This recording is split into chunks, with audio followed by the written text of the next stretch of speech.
All right, everybody, welcome to On the Block, October 8, 2022. Igor Henriquez, Zane Shaw in the studio for it.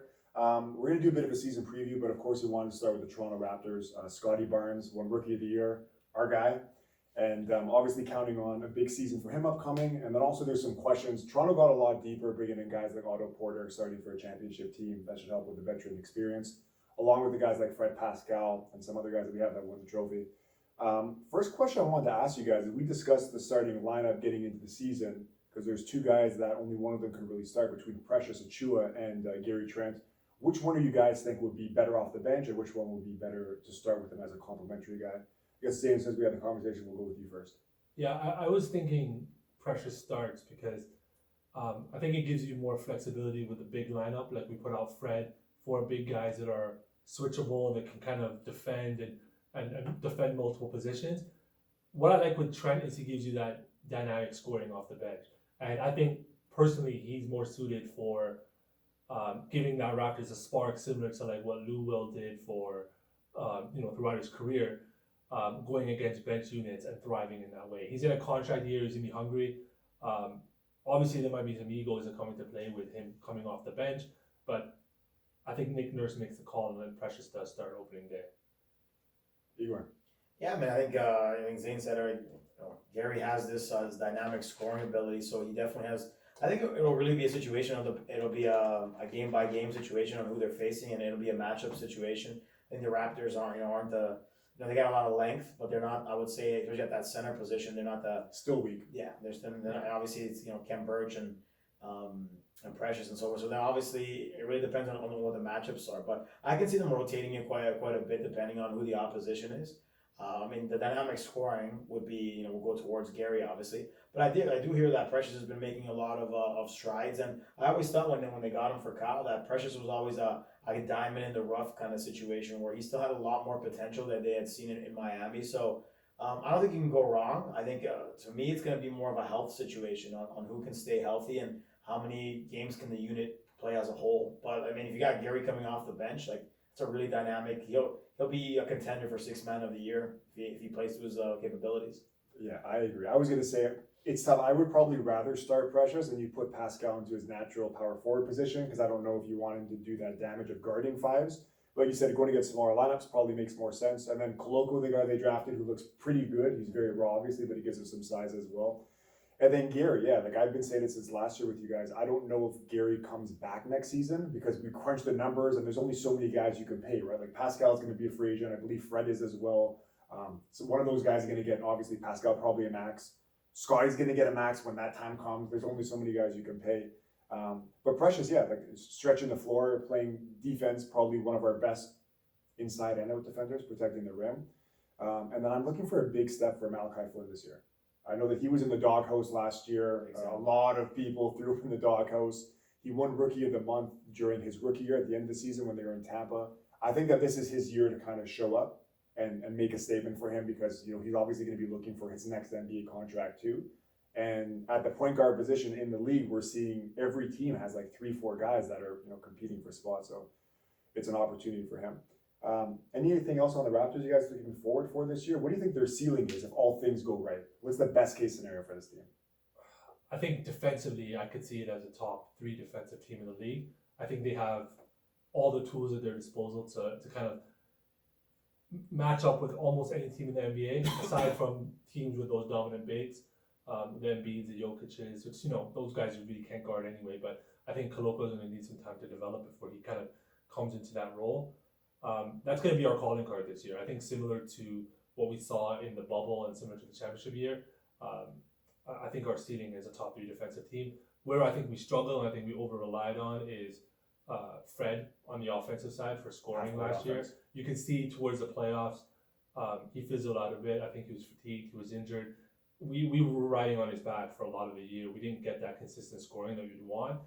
With guys taking a step up this year, with Trent, OG hopefully takes a bigger scoring role. Scotty, you can kind of see more of an even scoring distribution. Pascal, of course, takes a step up. He was all NBA last year, so if he can continue that, it'd be big. I think this team is pretty low in terms of the over-under. I think it's a 50-win team that could win the division. The thing with the Raptors is and I was talking to you about this, is how tough the division is.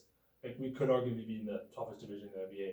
I think it is. Yeah, Raptors, Sixers, Nets. Celtics, Nets, and the Knicks, right? But we got to play all those teams 4 times. It's gonna be a tough year. East got better. I would peg the Raptors at probably a 50-win team this year, though. Where would you say they finish if everything goes right in the Eastern Conference standings? I would put them at 3rd, all things going well. If everybody stays healthy and all that. You go. I haven't been hyped for Raptors season since the championship one, because I think if they can remain healthy and if they can hit strides in their potential, I truthfully think that nobody wants to see them in the playoffs. I think their length on defense, their capabilities, if Scotty continues to progress and takes another leap forward, I think there'll be a problem. I think it'll be a team that will give a lot of teams fits. I'm a big OG guy, and I'm still waiting on that bump up. And again, a lot of it's been health related and so forth. So I think for him, it's like you mentioned Malachi Flynn. I think it's a make or break year for him to see what he's really going to be. I think we saw some strides a couple years ago where people thought, hey, he's going to be an all-star, and it never really happened. So I'm looking for him to have a healthy year. Fred to do the same. But I think I agree with Zane. Like, they're at their utmost capabilities, they'll be a big time problem, and they'll be amongst the top 4 in the East, the bar minimum, if they can stay healthy and reach their heights. So yeah, I'm hyped for the season. I really am. They're young. They're interesting to watch. They might not have that marquee superstar at the moment. Scotty may progress into that at some point. We'll see. But yeah, I haven't been this hyped for a Raptors season in a while, because I do see them as a threat, if everything goes well, that they can have a nice run in the playoffs. Yeah, just you brought up the OG piece, and I think, like, we've been saying that in consecutive years, like 3 years in a row almost, like this is his time, this is his he's gonna time. make that leap, and then all of a sudden big injury happens, or something happens where he has to take a step back and miss a whole bunch of games. I guess I want to open this up to you guys. How much truth do you think there was around the trade rumors during the summer with OG wanting out of Toronto? Do you think he saw himself as an odd man out with Scotty's development, or do you think it's just like fake rumors that are kind of swirling from other GMs? Because I was struggling with that early in the year. I could see it from both angles, but I just want to know what you guys thought there. I mean, I think there's probably some truth to it, because you can sort of kind of see the writing on the wall, right? Like, he's got looks like a limited amount going, especially because of the way that Scotty developed so quickly. Yeah. So if he doesn't, see himself getting, because if you look at the pecking order offensively, what would it be? You would say that maybe number 1 is probably Pascal. Then you probably either go Fred or Scotty, and OG's a number 4 option. Trent, Trent, right? Like, there's a maybe. lot of the guys. So for him to hit that potential, he's low on the pecking order. And a part of it's obviously been bad luck, like you mentioned, with the big injuries. But a part of him probably feels that if he was going to a different team, he might have a bigger role. It's a good problem for the Raptors to have, in a sense that, if let's say, there's always injuries, that if someone goes down, there's a next OG on, fourth or fifth option is a great thing to have, to be honest with you, because if he continues to develop that offensive game. But then again, maybe he just feels that he can't reach what he wants to be in Toronto because he's not getting enough attention with the ball. I mean, everybody's got egos, so it wouldn't stun me if that was legitimate, but they're also not going to trade him I would think he'd be a buy low candidate, because he's been so injured that teams wouldn't really give you a ton for him based off of the injury concerns. Yeah, bargain contract. Like, Sure. we have them. That's what I was gonna say, a right? Like, I feel like, deal. like he's making, I think, was it 110 or something he got 4 years? Like, it's, I guess, a team friendly deal, but at the same time, so you have that going for you, then also the injury thing. So I think he'd still get a decent haul, maybe something like a DeJounte, just maybe a little bit less kind of deal.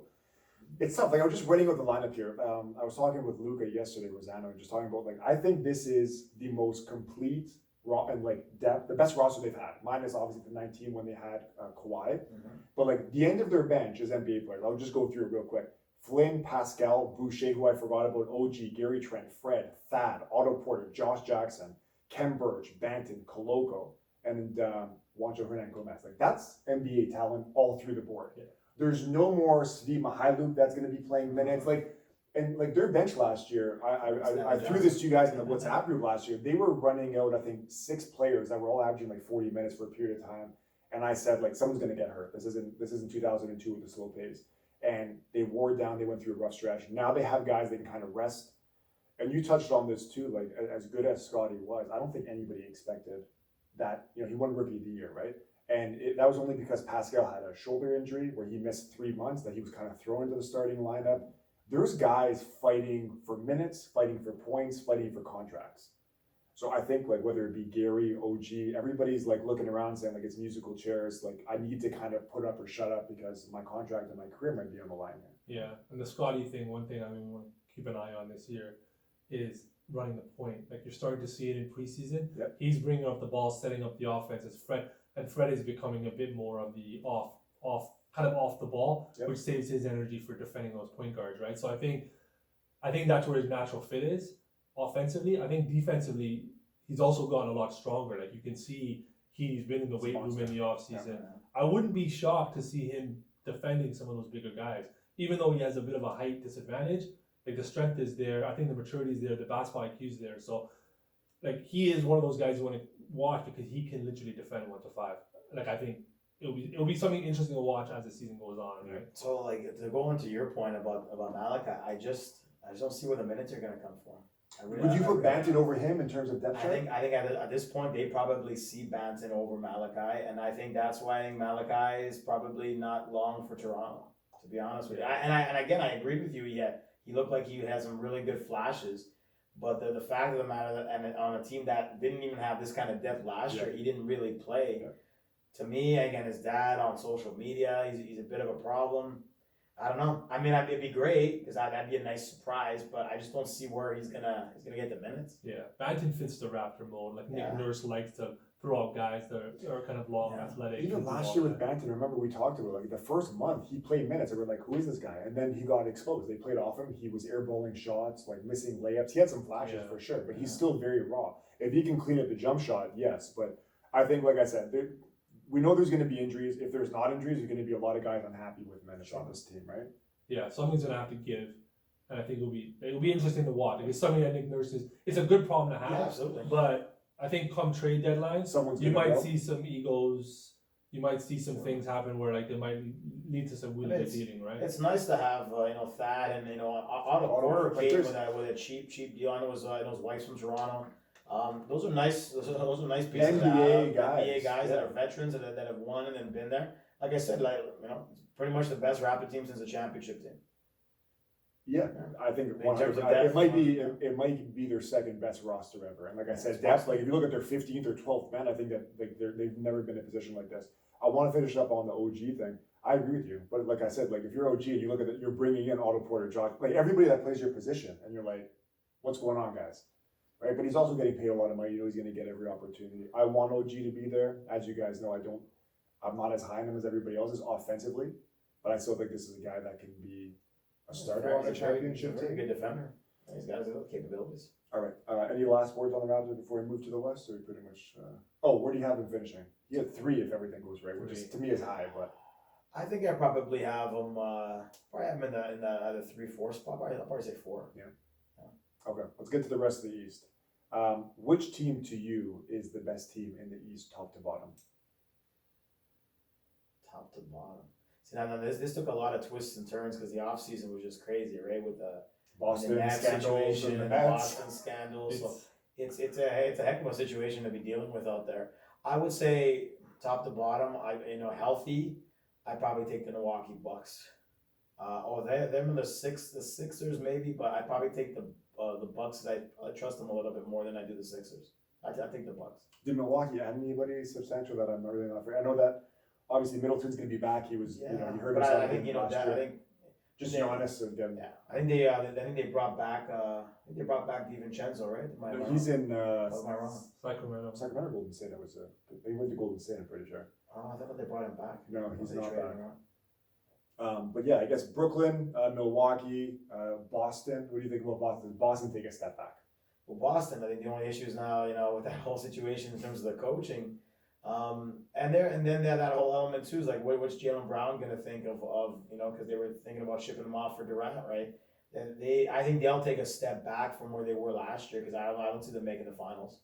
And the whole coaching situation, I'll have to see what the heck's going to go on over there because it's turbulent times out there, for sure. Especially because Udoka hasn't been fired. He's on leave. Very suspicious. It's a weird situation because I don't know, you give the guy a year off because he broke the code of conduct or whatever the heck. It is what it is. Well, Matt Barnes' reaction kind of tells you what you need to do. I think it's said. I think Matt Barnes' reaction is read pretty much between the how bad lines, it right? was. I mean, so again, like I said, we all grew up with the Fresh Prince and Nia Long, and if that was our situation, we probably would not have done it. But it is what it is. Everybody has their own little predicaments and how they do things. But I think that'll be a narrative that will, just like the Kyrie situation was in It's Boston, like a dark cloud. circle around the team. So I can see them being a team that really fades back because there's so much. Do you think it's gonna? The only thing is the coach is not gonna be there. Like with Kyrie, he was in and out. That's why I don't know if with the Boston situation with the coach. To answer my own question, I'm not that high on Boston. I was towards they were 500 around Christmas last year. Mm-hmm. They went on that incredible run. I bought their stock. I thought they were going to do well. I think both Golden State and Boston take a step back because both conferences are that much better. I think Rob Williams. I think we were talking about this before. Rob, Rob Williams is the being out, another piece, surgery. right? Yeah, because now I think Time Lord. they're kind of a consistent team. They just have the addition of Blake Griffin in the offseason, which is a good veteran presence off the bench. Brogdon. Brogdon's guys. good. But the I think Time Brogdon- Lord's huge because he gives that team a new dynamic. Like he's a big time Lob shot option. blocker, athletic, young. He brings the energy. I think there's an over-reliance on Horford. Like he's going to give you minutes. He's not the kind of guy that can run you those minutes in an 82-game season. Yeah. And he's another year Yeah, older, getting right? Like older. people had him Yeah. written off 2 years ago, and he had a Yeah. bounce back year last So year. I think he's a good veteran presence, but you can't rely on him to log heavy minutes in the same way you saw in years ago, right? So I'm kind of with Igor. Like the Bucks are kind of like the betting favorite for me. Like you know what you're getting. Personally, I think they would have made the finals last year. Just If the Middleton's healthy, Middleton, yeah. the Middleton. And maybe injury they really probably screwed win the over. championship. I Yeah. think he's healthy, Like defensively, they have all the pieces. Like you have Drew Holiday. Like you know what you're getting. I just went Giannis, you through know their what you're roster. getting. No real additions. Yeah. George Hill, Holiday, Connaughton, Javon Carter. They added Yeah. who's good on defense, but they're running back essentially the same team. Yeah, but Joe I mean, this is Ingles. a championship team, right? Like Yeah. this, like you have Giannis at the end of the day, which is a matchup nightmare Yeah. for anyone. And then you have a bunch of guys around him making Portis, defend and Lopez. hit shots, right? It's not a team I'd want to bet against, especially come playoff time. I think they're the betting favorite too. Like I don't know if they finish first in the conference, but they're probably my East pick to make the finals.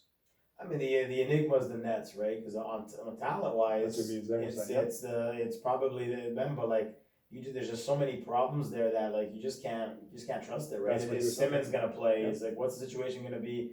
With Kyrie. all that revolved around Kyrie and Durant, who Yeah. both wanted out of there. It's there's just so many problems there that you just can't really trust them. Though talent wise, they should be there. Yeah, there's too many ifs though, right? Too many ifs to I really was trust them. saying this before, like if Irving stays healthy, if Simmons plays, if Durant doesn't decide to ask for a trade, if Steve Nash is engaged and wants to coach, having Durant wanted him fired. Yeah, months yeah. ago, right? Awkward, So, right? Like you have to kind of knock off all those ifs and say if 3 for 3, if all those ifs pan out, they could be a championship team. But You could say that for a lot of teams too, Yeah. right? Like so I just don't like when the season starts off in a way where there's so many question marks up in the air. Right? I think a team that has a lot to, and this will be one of their proven years, is this has to be the 76ers opportunity. there's so many teams where it's this is it, right? They've been doing so much, and again, now Harden's back there and so forth, and hopefully Harden gets him back in shape. Shape, yep. What's he gonna be? And they have a good team out there. To me, what I'm watching there is the whole Maxey situation with Harden. That looked like it was very dysfunctional at times too. And Embiid and so forth. That's another one that has another window that's closing soon, in my opinion, because I just don't know how long Embiid's gonna deal with that if they don't have any success. So it'll be interesting for sure. You brought up PJ Tucker, right? They added him. That was a good ad. I think Yeah. Someone to command leadership and that kind It's of a loss for respect in the Miami, room. yeah. I think Montrez. obviously Miami will You were decrease talking from what about they that as were well, doing yeah. as well. They were that loss again. They're in a situation where they're going through a little bit of I still like their core of the team, but I think Tobias Harris still there. I mean I think they figured out that he was a little bit of a problem later on. Don't say that around Zane. Zane might turn into Mr. Again, at 30 million or what they were paying him. It's a lot of money, and he didn't play that much He didn't last play year. much. When he came, he wasn't elite. So, and again, he's a little bit older, so we'll see. Maybe he'll have a bounce back here. Who knows? But they're gonna need him for sure.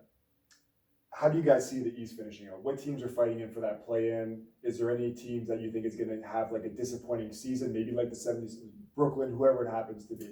Well, I mean, I think going off of last year, I think the team that took a big step back last year was the Knicks. I think everyone thought, hey, the Knicks are on the rise. Yeah. I think it was that Tom Thibodeau curse, right? That second year, every time that Thibodeau has, and then down they went. I think a team that might surprise, I kind of like what Atlanta did in the offseason.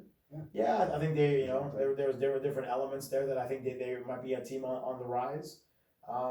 There's not really other ones that I really think are gonna like battle it out with some of the better ones in the East. But I think Atlanta has an opportunity to mix themselves in there a little bit. But besides that, I really can't see. How high do you see Atlanta? Cleveland might be. I don't like Mitchell. Atlanta defensively. That's the thing, right? Like offensively, you know what you're getting. They lost Herter, but they got DeJounte Murray. Mhm. I just think there's way too many inconsistencies with what they do defensively. Well, the thing They is, give up way trade- too many points. Yeah, right. Like I don't know. Like you have I just drawing a blank. Capella, he's pretty decent defensively if he's healthy. They have Tom Kongwu as well. Collins and liability. Yeah. I'm getting at defenders, but like they have three guys, and then Hunter is another guy that can't really stay on the floor. He's shown flashes of being barely or almost elite defensively and can be a 3-and-D guy. And then DeJounte. So it's like we have liabilities. We're trying to mask them with some guys that are good defensive guys. I just don't know. Like with the East, we'll go through it like Sixers, Celtics, Raptors, Nets, Bucks, Bulls, Cavs, Heat. Those are a lot of teams at the top. Those are like your top 6 or 7 teams, right? Like where are the Hawks? Do they leapfrog any of those teams? I don't think so. I think that they gotta be a play-in team at some I point. think they're but- like an 8 seed, but- right? I think the one that I would bet an over on is probably Detroit. Like I know you've been kind of bullish on them too, right? Cade Cunningham towards the second half of the year took him a while, but he showed you why he was picked first overall. Like he is able to make other players better. He's able to kind of run the offense, create mismatches. Isaiah is going to be better. Sadiq Bey. I think they got a young team. Jaden Ivey. Ivy's a big one. If he's on the floor, he can kind of give you that new dynamic, athletic playmaker that kind of plays off Cade. Dwayne Casey is a good coach when it comes to young players. Developing teams. He right? showed that with the Yeah. Raptors. Yeah. Like he's able to bring young guys up and kind of get the best out of them and kind of be that hard-nosed coach. So Detroit's a team to watch for. I think they can make that 9-10 spot easy. Yeah. Teams, I was going to say that I think take a step back. For me, 100%, the Pacers are going to be terrible, I think. They're going to be they're trying to tank. The Knicks, I just don't think there's any room for them. Everybody got better. I don't see them getting. I feel like they might be one of those teams you mentioned that things don't go well. Let's tank for Wembanyama. I think you could see a lot of teams getting off to a rocky start. Maybe the Hornets, but Hornets, Hornets is another team, gone. yeah. You could just start to see them saying, "Hey, we're not really going to make a noise this year. Maybe it's the year to tank for Yeah, Wembanyama." I think the Pacers will probably be on that when I'm a train big. Yeah. fan. So Well, Buddy Hields and the guys mentioned maybe to go to the Lakers, right? With Miles Turner, that's another pending trade for Westbrook that I think eventually will end up happening. yeah, I just didn't understand the rumors around that. Like, why would Indiana take on a contract like that in their position? Essentially, that Because he's, they're going to get 2 firsts and it's an he's- expiring. It would have to be an contract. unprotected. It's 2 on first. first, Yeah, yeah, it's unprotected, and then contract. expiring. Yeah, then if it's unprotected, it makes And they sense. probably want to tank for when, so they just throw it 100%, out there. I think I think the Cavs could be a bit of a problem for people. That's what I was It all thinking, depends on how yeah. Mitchell goes in with Mobley, and they have nice pieces with Garland and so forth. They could be a problem. It really depends on how Mitchell gets integrated into that whole situation. They could have an interesting season. Yeah, There's there's some just- good pieces. I like Mitchell. We talked about this. I think he's a liability defensively, and I just think he's going to take away a lot of shots from everybody else. And I know that he's great. I just don't know how much he moves the needle in terms of making that jump from being like a 7 seed to like a 4 or a 5. I don't see it. That's fine. Yeah, I think he's been in the playoffs. He's been on pretty good teams for most of his career. It would be good for him to join the Cavs and kind of have that presence. Guys, there. The only thing I worry about is that overlap. Like he's gonna have to take a little bit of. He's gonna have to make a bit of a sacrifice Yeah. now that you're playing with Garland. Mobley's obviously gonna be better, and then you have other scorers like Kevin Love and whatnot off the bench. He's gonna have to modify his game. So we'll see how he plays. Obviously, he's a all-star caliber player though. In the East, Bulls, it was really the only other team I wanted to talk about. We talked about it. DeMar got a lot of praise, MVP stuff early in the season. He had a great year statistically. Playoffs came, I hate to say it, same kind of, Same right? deal. Like same thing in the playoffs, right? Same deal. He was not efficient. I mean, they have a good team. I like some elements, and I'm surprised they were able to keep the majority. Like I thought maybe Levine would have been gone in the offseason. So they have a good team, but it's a team that kind of reminds me of those teams where you can see that they're going to be good, but you don't really figure them into any China championship like conversation. They'll be a playoff team, but that's pretty much their ceiling. I don't think they'll play-in team. I think they're a play-in team. I think they overperformed a little bit last year. They got off to a great start. Yeah, with the great defense, you saw Lonzo Ball and Caruso really locking guys up on the perimeter. They lost Lonzo Ball. Dasun was good off the bench, but I think they were overperforming in the beginning of last year. To me, I think they were like a 7-8 play-in team. Also, their front court, a lot of questions. You have Vucevic and Pat Williams. Pat Williams I love. It's just he can't stay on the court. And when you look at a team that has, like, when you have Zach LaVine and DeMar on the floor, those are two guys that are negative defenders, right? Like, there's almost not an effort. And Vucevic too. Yeah. So that's a lot of guys where it's like, how are you going to keep guys, how are you going to not let the other team score? And Patrick Williams, if he's there, and Caruso, two very plus defenders. Lonzo Ball's going to be out, they're saying, at least like 2 months. Yeah. He had knee surgery last year with a meniscus. He's not, doesn't look like he's ready. So I'm really worried about them as well. Brooklyn was really the only other team I want to talk about because I was doing doing my standings yesterday. I think there's an outside chance Brooklyn looks at everybody in the mirror this year. Kyrie's playing for a contract. He has to prove that he can stay on the floor because what team is really going to go in there if he's going to have another not on the court season? Let's just put it that way. Whether it's with all the debates we've talked about, him and Durant, right? Like they're both. Durant said, "I want to be here." Durant knows that the clock's ticking for him. If he wants to get a championship to be in that all-time category, which we debate with LeBron, this is a team I think that might be able to sneak into 1 or 2 in the East. Thoughts? I'll say mine first, then I'll let you go. Like I think what you're saying is kind of what we were talking about before. The questions. There's a lot of questions to pan out, and if it seems like Durant doesn't feel that way. Because if he felt that this team had the ability to win a championship, he wouldn't have asked for that trade. I think somewhere deep inside him, I think he doesn't believe in this team, and he knows that he's at a stage in his career where I have X years left. I'm in my 30s. I need to go for a chip right now. Yep. Right. Kyrie's in a contract year. We saw that in Boston. It didn't really change his behavior. There's always going to be that unpredictability when it comes to behavior and injuries with Kyrie. So I just can't put all of my faith in this team with the question mark. And I think, like I said, Durant knows it deep down. In my opinion, by Christmas time, I think he's going to ask for a trade again. Wow. Yeah. I was actually going to say that. I don't know about the Durant, but my bold prediction is that Kyrie won't finish the year as a Net. He'll get traded at some point during the year. What's his value though? As like his contract's done at the end of the year. I think I could even what see. Team takes I could see I could see just teams like swapping imploding. problems. No, I can see like for example like them looking at that Westbrook like a Simmons contract kind of trade. Yeah, I can see them looking at that Westbrook contract and say, hey, we can deal with Give it us for a your couple problem, months for and your then get rid of problem. them. And then just redo the team, and then Durant's maybe that was the deal that he's going to give them one more year, and then off they let him go. I could see that trade happening in some other situations because I there's just so much in I think Westbrook's going to implode with the Lakers, and I think Kyrie's going to implode at some point down the Nets, and they're just going to swap their problems. I think that will legitimately happen at one point. Okay, fair enough. I just if the Nets made it to the finals, I guess you guys would both be shocked. Just making it, I'm not winning, but like winning the East, would you be shocked? Yes. Okay. Winning East, yeah, because that would mean that everything went right, and that has not happened at all for them at all. Because I know that we talked about with Lamar years ago, I think it was 2020 season when Durant's foot was on the line when Lamar had that big from his voice note, and it's over. ended up being it too. That to me was their year to win the championship, right? With Harden there, Harden was still had the hamstring injury. They don't beat the Bucks, and then I think that was the year to win it. Now it's tough. This is the Nets as a franchise last opportunity with Kyrie, Durant, and everything because Kyrie, I don't think he comes back next year unless he doesn't have an offer from any other team. The crazy thing is, I think Ben Simmons, his playing style is actually like a perfect. It's great fit. That's what I'm saying. He just guards them, and those two guys carry the. Yeah, it's all up there, right? Like I think in Philly they asked him to score. Like on this team, he literally does not have to score. He has shooters all around him. He has Durant and Irving, but there's just too many variables, man. I just don't like betting on. If Ben Simmons, I think that Ben Simmons, I guess, is the miss. Like I know that we talked. There's a lot of X factors, and you would probably rank it Kyrie first, then Ben Simmons second. We haven't seen Ben Simmons on the floor really for 2 years now, right? A year and a half. Playoffs of 2 seasons ago. He offensively, Offensively, role. Yeah, similar, exactly. Similar to Right? what Maybe if Draymond they does. just tell him, because I know that we've seen enough videos of him posting, the shooting. I saw a highlight, a low light, and I reposted it. He had a fadeaway from below the free throw line. He hit the side of the rim. Like he hit the backboard on the side of the rim. This is this summer. This was like 2 games ago in the preseason. Like it is still mind blowing how someone can put in that much work that's played basketball their whole life, be from here to the camera out, and not even line up a shot to hit the rim, hitting the backboard.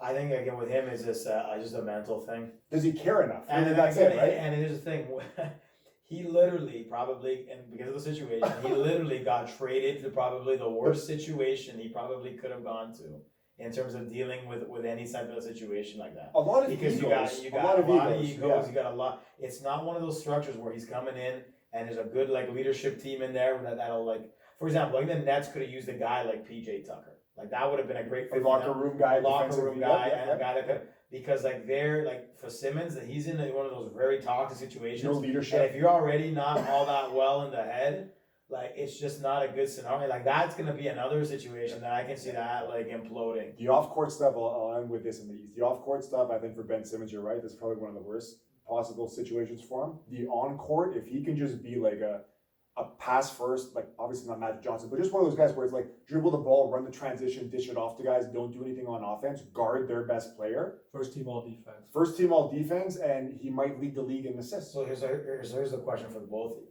Do you actually see him coming back to the level that he even was a couple of years ago, or is he too far gone?